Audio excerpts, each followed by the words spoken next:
ঘূর্ণিঝড় রেমাল কেটে গেলেও তার প্রভাবে সাগর উত্তাল এবং ঝোড়ো হাওয়া বয়ে যাওয়ায় বিপর্যয়ের কবলে পড়েছে দেশের আমদানি রপ্তানি বাণিজ্য। বিশেষ করে গত 3 দিনও চট্টগ্রাম বন্দরে জাহাজ বেরানো কিংবা পণ্য ওঠানামা শুরু করা যায়নি, যেটিগুলো জাহাজ শূন্য অবস্থায় পড়ে আছে।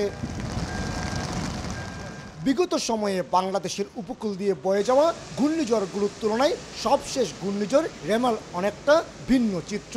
আগের ঘূর্ণিঝড় অতিক্রম করে গেলে আবহাওয়া সহ সার্বিক পরিস্থিতি অনেকটা স্বাভাবিক হয়ে আসত, কিন্তু রেমাল কেটে গেল 2 দিনে পরিস্থিতি কোনোভাবেই স্বাভাবিক পর্যায়ে আসছে না।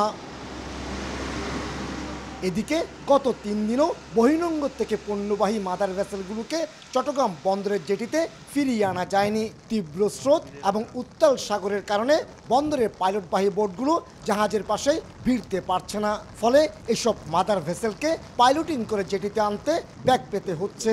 বন্দরের পাইলটরাই এসব জাহাজকে পরিচালনা করে বহির্নোঙর থেকে বন্দরের জেটিতে নিয়ে আসেন।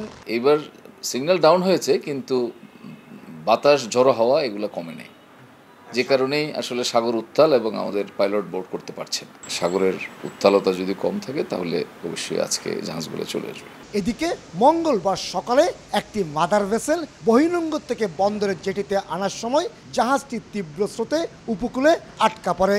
বন্দরের 3টি টাগবোটকে কাজে লাগানো হয়েছে কার্গো পণ্যবাহী জাহাজটিকে পানিতে নামিয়ে আনতে।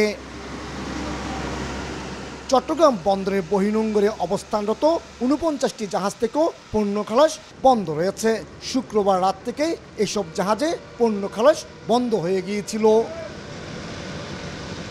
শুক্রবার রাতে 9 নম্বর মহাবিপদ সংকেত দেওয়ার পরপরই এই জাহাজগুলিকে বহির্নোঙরে চলে যাওয়ার নির্দেশনা দিয়েছিল বন্দর কর্তৃপক্ষ।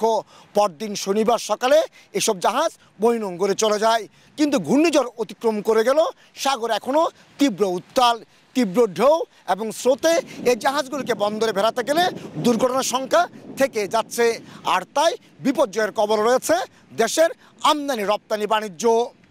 চট্টগ্রাম বন্দর থেকে কমল দে, সময় সংবাদ।